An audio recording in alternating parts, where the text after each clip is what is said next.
Maji TV Yokoso. Selamat siang teman-teman, kembali lagi dengan saya Bimo dari Coach Des. Hai. Jadi untuk video kali ini temanya akan berfokus kepada Kirikai Menkyo teman-teman. Agak spesial ya karena makin lama makin banyak orang Indonesia nih yang ingin memindahkan SIM Indonesianya ke SIM Jepangnya, karena salah satu alasannya adalah cukup terjangkau, harganya cukup murah, kemudian untuk administrasinya dan juga tesnya juga tidak terlalu sulit jika dibandingkan dengan membuat SIM dengan sama seperti orang Jepang ya, yang kalau katanya itu bisa sampai 30 juta. Nah, sebenarnya apa sih Kirikai Menkyo itu? Kirikai Menkyo sendiri itu adalah sistem yang dibuat oleh pemerintah Jepang untuk membolehkan SIM Indonesia atau SIM dari negara kita ditukarkan ya, dikirikai ke SIM Jepang gitu. Jadi nanti saya akan membahas mulai dari awal, kemudian dokumen-dokumen apa saja yang perlu disiapkan, nanti alurnya seperti apa, tesnya seperti apa, sampai nanti dapat menkyonya bagaimana. Mochiran juga dari berapa sih kira-kira harganya kalau untuk Kirikai Menkyo. Tapi dalam tanda kutip saya berfokusnya ke SIM mobil ya, SIM mobil saja, karena saya belum pernah ngambil SIM motor yang cc-nya banyak itu ya. Jadi saya hanya berfokus ke SIM mobil aja, terutama di Futsu Menkyo atau lebih ke manual. Hai. Oke, langsung saja kita mulai dari sesi pertama ya. Yang paling penting yaitu dokumen ya. Dokumen apa saja sih kira-kira yang perlu disiapkan untuk Kirikai Menkyo ini? Saya bagi menjadi dua, yaitu dokumen yang disiapkan di Indonesia sama di Jepang. Dari yang pertama dulu, yang kalau dari Indonesia kita butuh paspor paspor. Nah, pasportnya sini juga butuh syarat lagi ya, yaitu paspor yang sudah berumur 3 bulan dari hari penerbitan. Jadi misalkan minasan bikin paspor tuh tanggal ya 10 Januari misalkan ya, 10 Januari 2024. Nah, ketika minasan ingin ke Jepang dan disitu ada planning untuk Kirikai Menkyo, berarti minasan wajib mempunyai paspor yang sudah berumur 3 bulan. Kita hitung aja berarti Februari, Maret, April. Nah, berarti tanggal 10 April itu minasan paspornya sudah berumur 3 bulan ya, atau 90 hari. Baru minasan bisa berangkat baru minasan bisa istilahnya Kirikai Menkyo dan berangkat ke Jepang lah istilahnya. Jadi jangan berangkat ke Jepangnya sebelum 90 hari ini. 90 hari dulu di Indonesia, baru berangkat ke Jepang. Oke. Yang kedua sekarang ya, yang kedua mochiron karena mau Kirikai SIM ya, kita butuh SIM Indonesia. Nah, SIM Indonesia ini agak tricky ya teman-teman. Dia sebenarnya sama seperti paspor, yaitu butuh 90 hari dulu di Indonesia dari hari penerbitan SIM tersebut. Akan tetapi masalahnya ya seperti minasan lihat di gambar nih ya.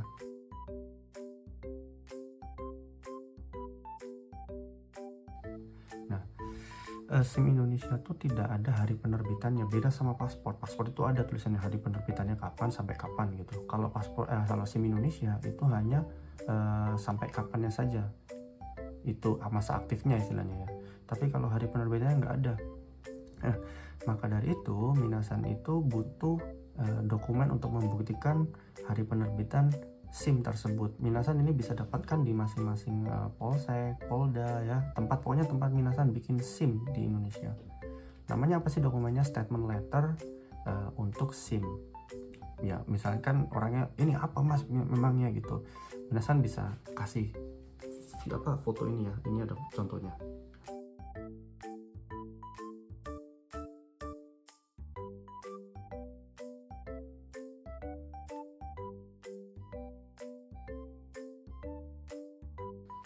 Kadang tuh nanti ada staff entah dari polseknya atau dari polda itu juga yang kebingungan ini surat apa emangnya gitu ya.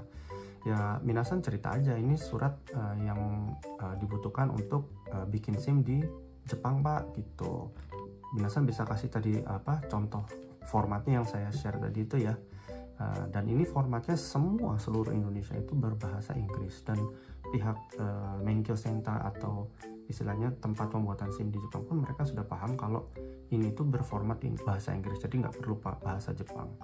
Nah ini nanti poin paling pentingnya adalah yang atas nama AIWO ya, atas nama misalkan Bimo itu mempunyai SIM mobil dari tanggal berapa, bulan berapa, tahun berapa, itu harus tertulis di situ. Jadi nanti pihak staf di Jepangnya bisa tahu, oh ternyata Bimo-san itu punya SIM dari Februari tanggal 10 misalkan gitu.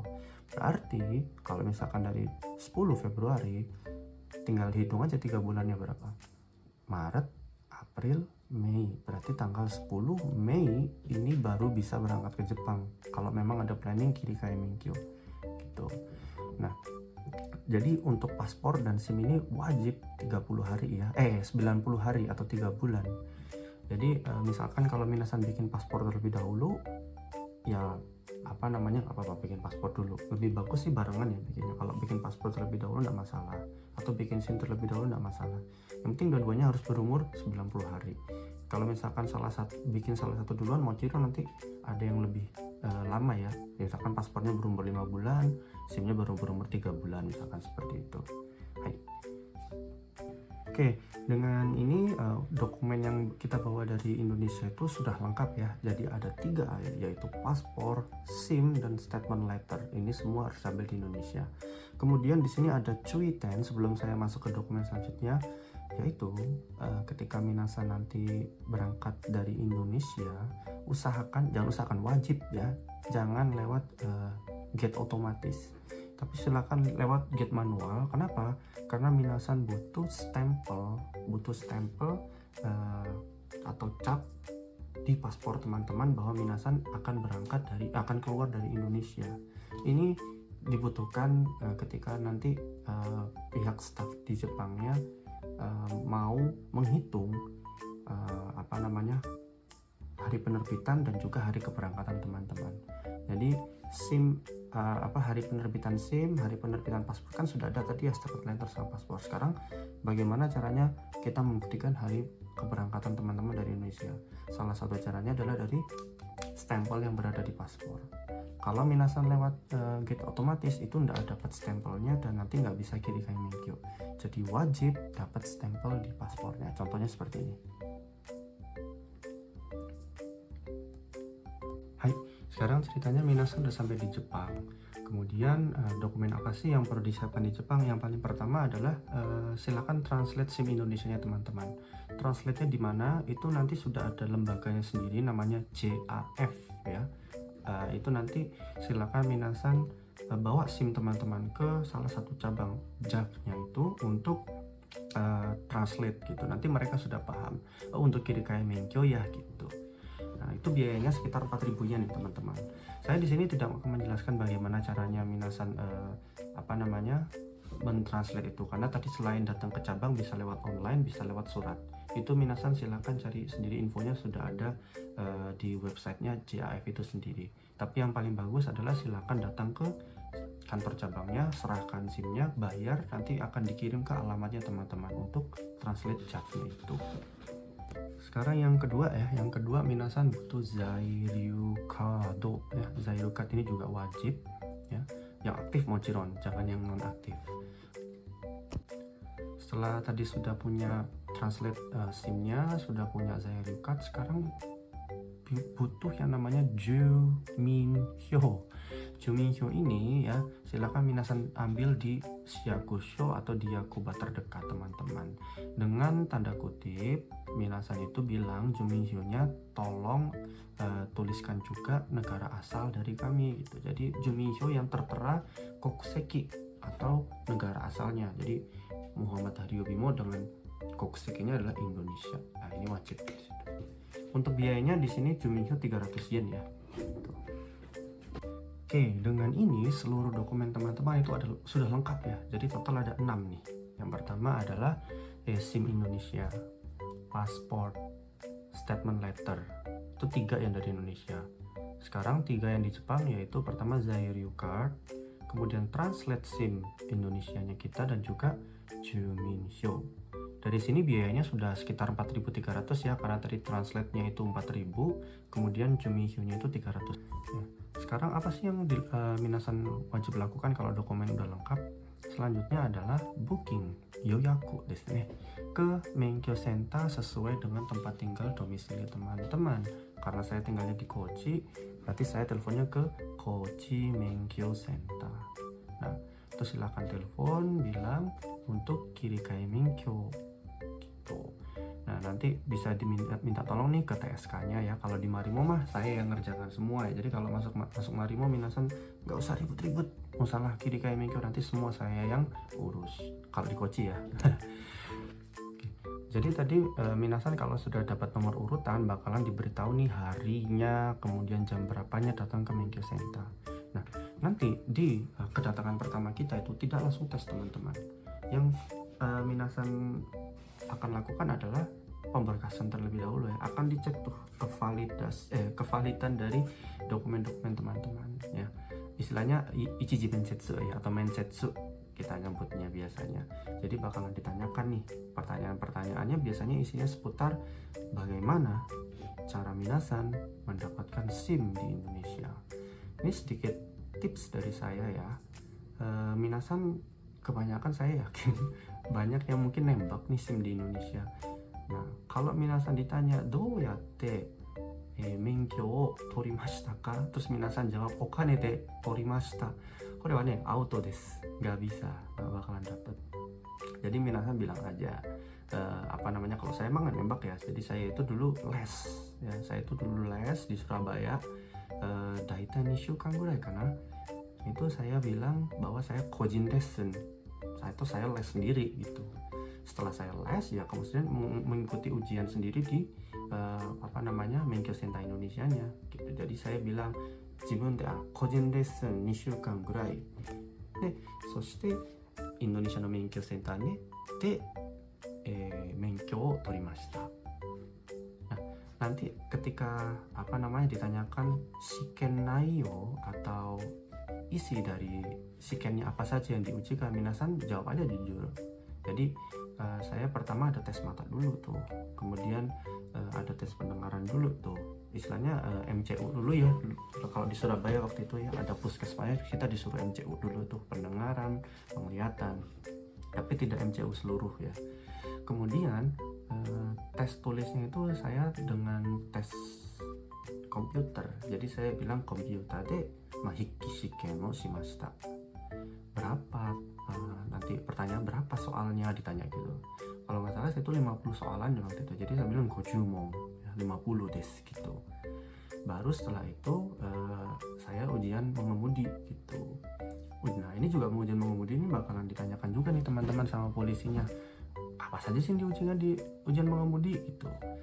Saya lupa ingat ya, cuman saya selalu jawab karena saya manual. Yang pertama kali di tes itu adalah saya bisa nggak main kopling itu dengan baik gitu ya, maju ya, belok kiri, belok kanan, change lane ya, atau ganti jalur ya. Bisa nggak saya belok kiri, bisa nggak belok kanan gitu. Kemudian juga ada beberapa rute-rute seperti tanjakan ya, berhenti kemudian jalan lagi. Kemudian juga ada yang zigzag kalau nggak salah.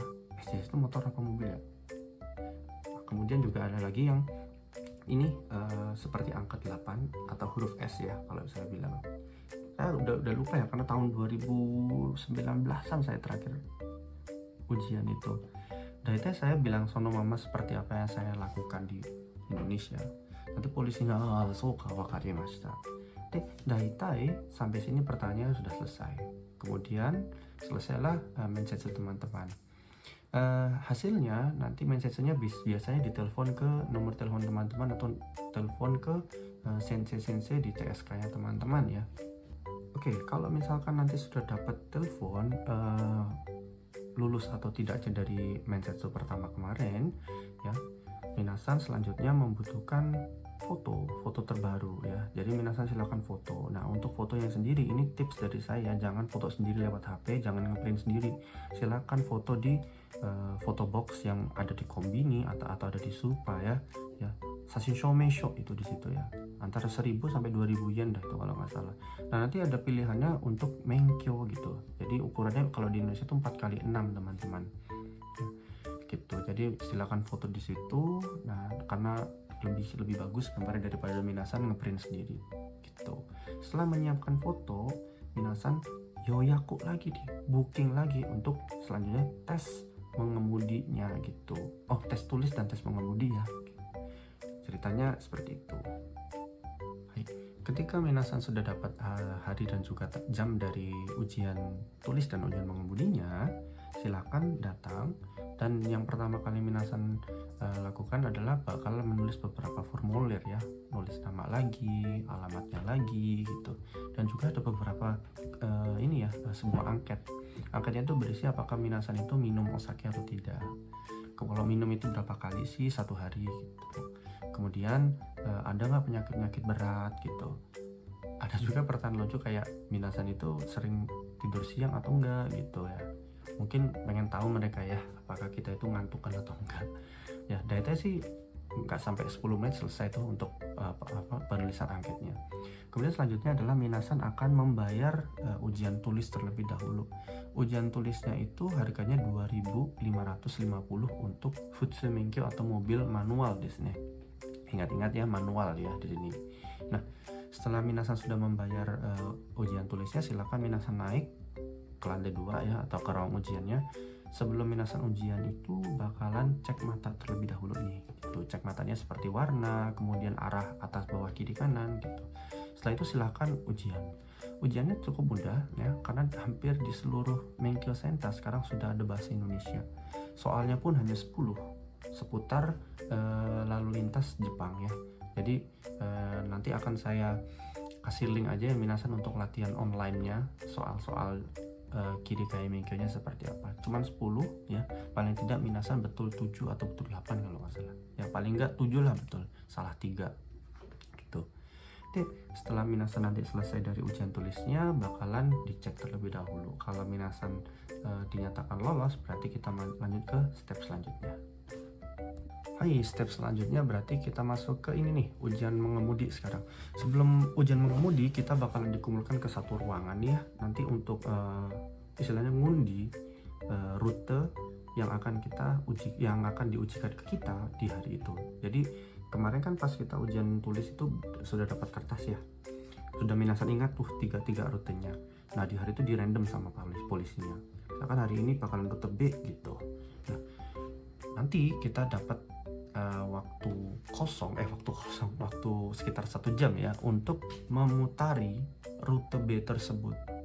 Gunanya buat apa? Buat ngingat nih teman-teman. Meskipun kita udah ngingat di kertas, lebih enak kan kalau kita mengingat langsung rutenya seperti apa dengan cara kita berjalan. Ini mungkin berbeda-beda setiap Menkyo Center caranya ya. Ada yang mungkin naik mobil atau mungkin hanya melihat dari jauh saja. Kalau di Kochi itu minasan dibolehkan jalan kaki selama 1 jam.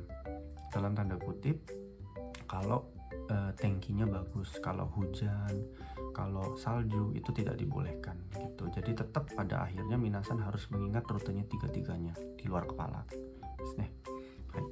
Nah, ujian mengemudi nanti teman-teman. Setelah minasan ujian mengemudi ya, akan dinyatakan nih lolos atau tidaknya. Kalau minasan tidak lolos ya sudah nggak apa-apa, langsung booking ujiannya lagi di hari apa gitu. Jadi nggak usah berkecil hati ya, karena lulus 1 kali ujian mengemudi di Jepang itu hobo muri desu. Kalau minasan nggak pro banget ya, cuman ada satu anak marimo itu yang berhasil ujian hanya dalam 1 kali ya. Sisanya 2 kali, saya pun 2 kali, nggak mungkin 1 kali, saya susah emang.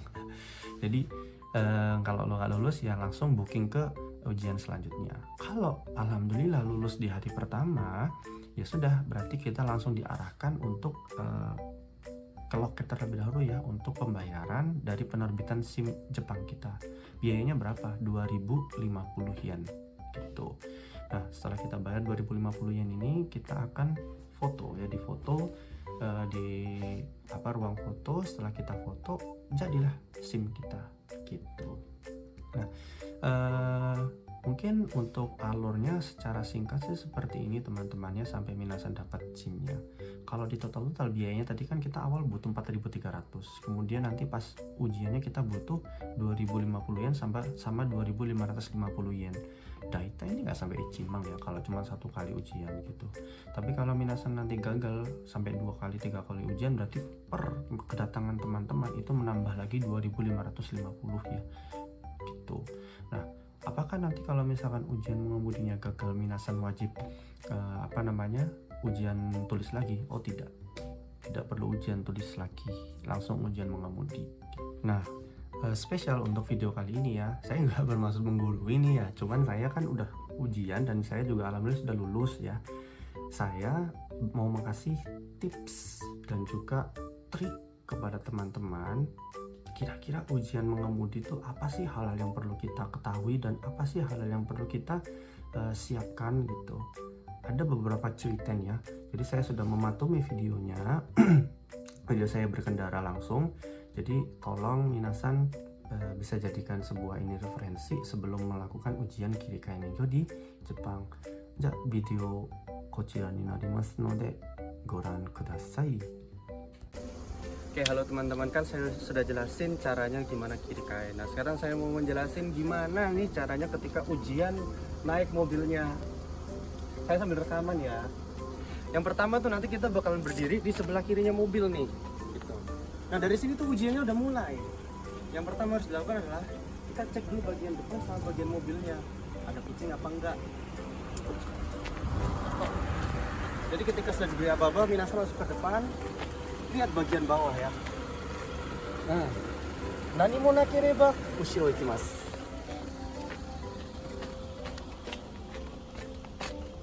Komo ne chanto mimasu. Shita made ikimasu. Yosh, daijoubu. Oke, setelah itu kita kan masuk ke dalam depan ya. Kita lihat dulu nih, mobil ada apa enggak. Pasti nggak ada kalau di ujian, tapi harus acting ya. Lihat dulu nih. Oh, daijoubu desu. Terus sebelum masuk ke dalam sini, sekali lagi ushiro cek shimasu. Pelan-pelan kita masuk. Daitai nagarnya seperti ini.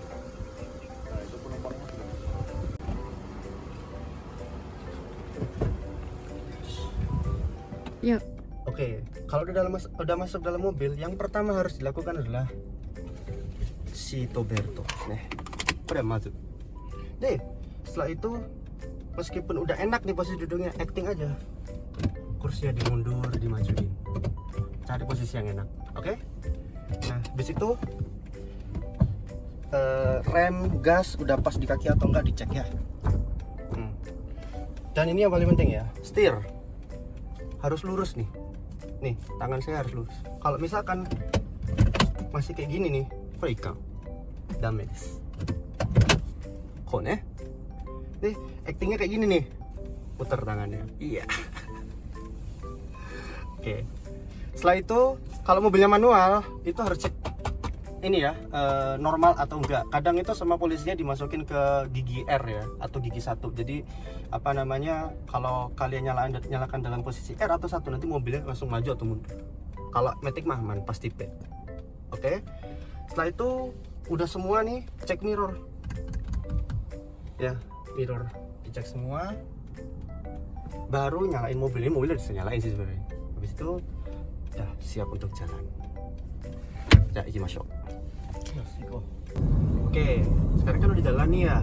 Yang mungkin paling pertama ya, kihonnya adalah kalau di Indonesia itu biasanya kita kan meskipun di kota gitu jaraknya masih dekat antara mobil ya. Ini bisa dilihat nih. So, kode nih. Daitai 30 meter lah. Kalian harus buka jarak antara mobil di depan. 1, aman kan ya? 2, kalau di Jepang tuh kalau kita terlalu dekat dengan mobil depan, dikiranya kita itu mau nyalip. Nah, terus kayak kalau di sana ngomong, ayo cepetan kayak di AC raseru. Nah, itu tuh kadang bikin masalah, kadang akhirnya sampai berantem turun gitu tuh. Jadi 30 meter ya paling tidak. Jadi santai aja kalau nyetir mobil di depan, jangan terlalu dekat jarak antara mobil depan. Itu 1. Oke. Oke, selanjutnya adalah ketika lampu merah nih ya. Itu sebenarnya nggak masalah ketika teman-teman nggak saat ujian, tapi pas ujian ini saran saya adalah tidak perlu ganti gear ke P atau ke N, tetap aja di D dan injek rem, dan juga nggak perlu side brake ya, jadi ini nggak perlu, itu untuk otomatis. Tapi kalau untuk manual juga sama, di Indonesia pasti kita kalau di manual tuh di netralkan terus side brake ya. Coba shinakute daijoubu desu. Jadi kalau untuk manual cukup injak kopling sama rem aja kayak gini, tetap masuk di gigi 1. Itu tuh kalau kasusnya saya dibilang osoi nanti kalau udah lampu hijau gitu, kita telat beberapa detik untuk pindah gear. Jadi itu tips yang kedua. Trik selanjutnya adalah belok kiri ya. Kalau belok kiri itu, nih teman-teman lihat nanti itu nanti kita kan bakal melewatkan zebra cross gitu ya. Nah kalau kita hijau, otomatis orang yang berdiri di situ nanti juga hijau. Nah di sini tuh nanti kita harus yield scale sama yang namanya makikomi. Nah makikomi itu gimana? Bentar ya, tunggu hijau dulu. Nah makikomi ini ya, minasan perlu acting seperti ini nih. Dia tuh ada orang tuh kan, berhenti dulu nih kita, berhenti pelan-pelan sambil lihat belakang nih, set. Aman ya, baru belok nih set. Oh. Jadi ada perlu memajukan badan untuk lihat sebelah kiri ya. Selain tadi ada pejalan kaki, pesepeda, ada juga motor takutnya di sebelah kiri ya. Jadi perlu acting seperti itu. Oke, next. Oke, selanjutnya itu adalah gimana cara belok kanan tuh. Teman-teman lihat tuh, di situ udah ada ini ya, masing-masing jalur ya. Sebelah kiri itu untuk lurus sama belok kiri, tengah buat lurus saja, kanan buat belok kanan. Jadi sebelum Minasa mau memutuskan belok kanan, pindah lane dulu nih. Tadi saya belum sempat video untuk pindah lane-nya ya. Tapi ya kalau misalkan misalnya di tengah, nyalakan sen untuk belok kanan, pindah jalur ke kanan maksudnya ya. Nah gitu. Nah ini kan lampu udah hijau ya teman-teman. Meskipun lampu udah hijau, kita tuh bukan prioritas untuk belok kanan. Jadi itu lihat di sebelah sana ya, itu kan ada jalur lurusnya juga. Ini kita perlu mengalah sama mereka. Tapi kalau misalkan dari sana nggak ada mobil datang, ya bolehlah kita gas ya. Cuman karena lihat nih sana banyak banget mobilnya, kita harus nunggu lampu merahnya sampai berubah ke warna hijau yang untuk belok kanan. Jadi meskipun udah hijau, kita masih harus ngantri dulu. Apa yang terjadi kalau minasan hijau tapi tetap belok kanan? Karena sana prioritas, kalau tabrakan yang salah adalah minasan. Jadi harus mengalah ini orang-orang belok kanan. Dan juga ya, lihat di sini ada jalur kereta. Ini kebetulan sekarang nggak ada kereta nih. Tapi kalau nanti ada kereta jalan, meskipun di sana mobilnya kosong, tetap kereta yang diprioritaskan. Ya. Nah ini lihat nih, nah tuh udah berganti warna hijau, sekarang prioritasnya kita. Jadi kita mau belok kapanpun aja sekarang it's okay. Jadi amannya seperti itu teman-teman. Hai, uset sedikit mashita. Ya, oke. Ini adalah salah satu rambu yang harus dicuwi saat ujian Kirikaya Menkyo ya, itu Ichichi Tomare. Head south, then turn right. Ichichi Tomare itu anggap aja lampu merah teman-teman. Turn Jadi right. minasan harus berhenti total. In 200 Injak rem. meters, turn right. Hitung 1, 2, 3, 4, 5, baru jalan. Ketika jalan pun jangan langsung gas. Kiri, kanan, aman, gas. Ichichi Tomare desu. Oke, kalau tadi sudah tahu Ichichi Tomare, ketika minasan mau keluar ke jalan seperti ini ya, ini juga termasuk Ichichi Tomare. Jadi sebelum keluar dari jalan, berhenti dulu. Ya. Berhenti, benar berhenti, maju pelan-pelan. Terus lihat kanan kiri, tuh ada mobil kan? Sampai nyalakan sen, aman. Ya, jadi selain tadi rambu-rambu Ichichi Tomare, ketika minasan keluar dari sebuah ya bangunan kah atau dari kombini kah, kalau mau gabung ke jalan raya, Ichichi Tomare lagi. Oke. Hai. Kalau minasan lihat tuh ya, ada lampu merah kedap-kedip tuh seperti itu. Kita keluar dari gang ya, ada lampu merah seperti itu juga merupakan Ichichi Tomare. Jadi minasan wajib berhenti dulu sama kayak Ichichi Tomare aturannya. Ya. berhenti, hitung 1, 2, 3, 4, 5. Ini belok kanan apa kiri? Kanan. Kanan. Nah, baru kita jalan maju pelan-pelan, tetap kiri kanan cek, oke aman, baru kita belok. Ya, jadi kalau minasan sudah tahu Ichichi Tomare, harus ingat yang tadi keluar dari bangunan sama yang lampu merah kedap-kedip ini. Ijo desu.